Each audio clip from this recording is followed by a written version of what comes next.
नमस्कार दोस्तों, स्वागत है आपका हमारे YouTube चैनल में। पिछली वीडियो में हमने देखा था उत्तराखंड में पवार राजवंश। उसमें हमने 37वें शासक अजयपाल तक के महत्वपूर्ण तथ्यों को देख लिया था। आज हम उससे आगे देखेंगे 42वें शासक सहजपाल के विषय में। ठीक है, तो सहजपाल 42वें शासक थे। इनका जो कार्यकाल था वो था 1547 से 1575 में। अब देखिए, सहजपाल के जो समकालीन थे, दिल्ली में अकबर का शासन था, कुमाऊं में भीष्मचंद, कल्याणचंद और रुद्रचंद, ये थोड़े थोड़े समय के लिए इस बीच में रहे थे। ठीक है, सहजपाल कालीन 5 अभिलेख देवप्रयाग के रघुनाथ मंदिर से प्राप्त हुए हैं। सहजपाल के ही समय अकबर ने गंगा जी के स्रोत की खोज हेतु एक अन्वेषक दल भेजा था। अब देखिए, आपने मुग़ल काल में पढ़ा होगा अकबर के बारे में कि अकबर अपने रसोई घर में खाना बनाने के लिए जो है गंगा जी के जल का ही प्रयोग करता था।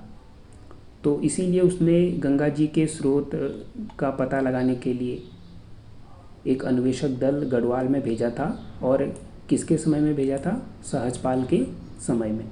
ठीक है, सहजपाल के शासनकाल में सम्राट अकबर के मनसबदार हुसैन खां टुकड़िया ने शिवालिक पहाड़ियों में छापा मारकर लूटपाट की थी।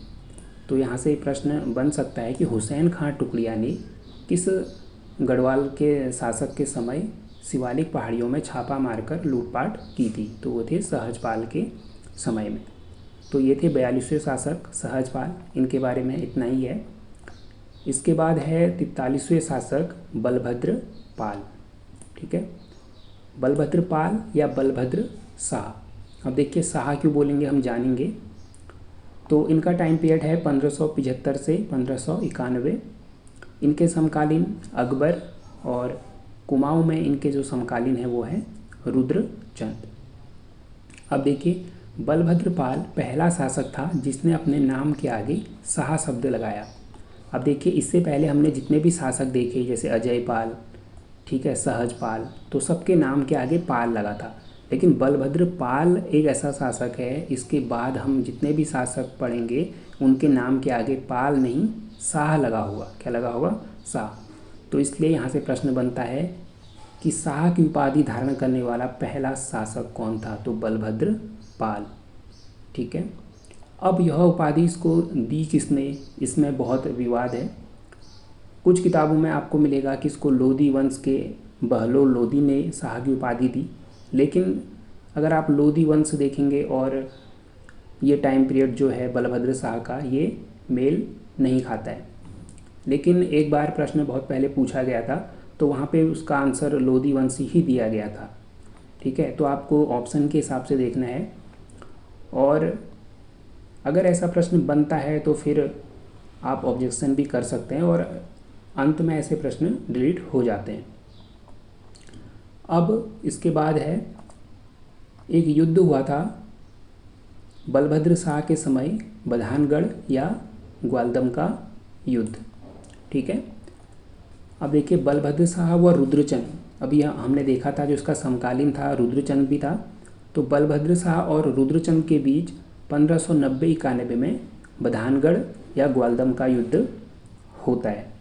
ठीक है, इस युद्ध में बलभद्र शाह की सहायता कत्यूरी शासक सुखालदेव ने की तथा इस युद्ध में रुद्रचंद का जो सेनापति था पुरुषोत्तम पंत मारा गया और इस युद्ध में पराजय मिलती है रुद्रचंद को। ठीक है, इसके बाद बलभद्र शाह ने श्रीनगर में प्रस्तर के एक विशाल राजभवन का निर्माण कराया, जिसका उल्लेख हमें रामायण प्रदीप से मिलता है। अब ये रामायण प्रदीप किसकी रचना है, ये हमने पिछली वीडियो में देखा था। मेधाकर शर्मा जी की ये पुस्तक है रामायण प्रदीप। ठीक है, इसी से जानकारी मिलती है कि जो बलभद्र शाह है उसने श्रीनगर में प्रस्तर के विशाल राजभवन का निर्माण कराया था। दिल्ली सल्तनत में राजदूत भेजने की परंपरा इसी के शासन से शुरू हुई थी। अब देखिए, दिल्ली सल्तनत में आप आगे देखेंगे अनेक यहाँ से उपहार भेजे जाते हैं। ठीक है, और तो इससे पहले आपको किसी शासक के बारे में ऐसा पढ़ने को नहीं मिलता है। तो जो बलभद्र शाह है उसने दिल्ली सल्तनत में राजदूत भेजने की परंपरा शुरू की थी। ठीक है, तो ये थे हमारे 43वें शासक बलभद्र शाह। अब हम देखेंगे 44वें शासक मानशाह। ये भी एक महत्वपूर्ण शासक है मानशाह, जो इनका टाइम पीरियड है 1591 से 1611। समकालीन देखेंगे तो दिल्ली में उस समय अकबर और फिर जहांगीर का शासन था, और कुमाऊं में रुद्रचंद और उसके बाद लक्ष्मीचंद का शासन था। अब देखिए, मानशाह के समय चंद नरेश लक्ष्मीचंद, जो ये लक्ष्मीचंद है, लक्ष्मीचंद ने गढ़वाल पर 7 बार आक्रमण किया, किंतु उसे पराजय मिली। ठीक है, अब लक्ष्मीचंद तो ये हमारा चंदवंश में आएगा, वहाँ पे भी हम इसको देखेंगे, लेकिन यहाँ पे आपको इतना जानना है कि जो मानशाह के समय में चंद नरेश लक्ष्मीचंद ने गढ़वाल पर 7 बार आक्रमण किया, लेकिन 7 बार उसे पराजय मिली थी। पुनः 8वीं बार उसने फिर आक्रमण किया और इस युद्ध में उसे गढ़वाल के कुछ भागों में इसने लूटपाट की, और इसने इसी युद्ध में जो गढ़वाल का जो उस समय सेनापति था, ठीक है, गढ़वाल का सेनापति था खतड़ सिंह और लक्ष्मीचंद का सेनापति था गैडा सिंह। तो इसमें जो खतड़ सिंह था वो मारा गया, और इसी से जोड़कर देखा जाता है जो कुमाऊं में खतड़वा त्यौहार मनाया जाता है। अब यह कहानियाँ हैं, कितनी सच्चाई है इस बात में यह हम नहीं कह सकते हैं, लेकिन ऐसा कहा जाता है कि जो खतड़ सिंह था वो इस युद्ध में मारा गया, इसीलिए इस दिन जो है खतड़वा त्यौहार मनाया गया। इसके बाद है कवि भरत मानशाह के राजकवि थे। ये बहुत महत्वपूर्ण है कि जो कवि भरत थे मानशाह के राजकवि थे। तो ये कवि भरत हमने कल भी देखा था, इनकी एक प्रसिद्ध हमने जो रचना देखी थी मानोदय काव्य। ठीक है, जो मानोदय काव्य है संस्कृत भाषा में, ये इन्होंने लिखी है भरत कवि ने, और जो भरत कवि थे ये किसके राजकवि थे, तो मानशाह के राजकवि थे। कवि भरत कुछ समय तक जहांगीर के दरबार में ज्योतिषी भी रहे थे, और जहांगीर ने भरत कवि को ज्योतिक राय की उपाधि दी थी। ठीक है, तो अगर ऐसा पूछा जाता है कि भरत कवि को ज्योतिक राय की उपाधि किसने दी थी, तो जहांगीर के द्वारा दी गई थी। यूरोपीय यात्री विलियम फिंच मानशाह के समय ही गढ़वाल आया था। तो जो यूरोपीय यात्री था विलियम फिंच मानशाह के ही दरबार में आया था उस समय गढ़वाल में, और इसने जो है अपनी यात्रा का वर्णन भी किया है अपनी पुस्तक, इनकी एक पुस्तक का नाम है अर्ली ट्रेवल्स इन इंडिया। ठीक है, इसमें इनका कहना है कि जो गढ़वाल का राजा है मानशाह अत्यंत धनी एवं जो है शक्तिशाली राजा है, और मानशाह की राजधानी श्रीनगर है तथा इनका राज्य क्षेत्र गंगा एवं यमुना के मध्य फैला है। ऐसा वर्णन किया है विलियम फिंच ने अपनी पुस्तक the early travels in India में मानशाह के बारे में। और विलियम फिंच यह भी कहते हैं कि जो मानशाह तथा जो इनके सौर्यवान शासक थे सोने के बर्तनों में भोजन करते थे। ठीक है, इसके बाद है तिब्बत दापा क्षेत्र पर पहला सफल आक्रमण मानशाह द्वारा किया गया, और यहाँ से ये 100 स्वर्ण कलश लूट कर लाए थे और उन्हें गौरी मठ को समर्पित कर दिया गया था। ठीक है, तो 100 स्वर्ण कलश लूट कर लाए और उन्हें गौरी मठ को समर्पित किया गया। मानशाह ने श्रीनगर में मानपुर नगर की स्थापना की। तो ये भी महत्वपूर्ण है कि श्रीनगर में मानपुर नगर की स्थापना किस शासक द्वारा की गई, तो मानशाह के द्वारा। तो आज की वीडियो में इतना ही। आज हमने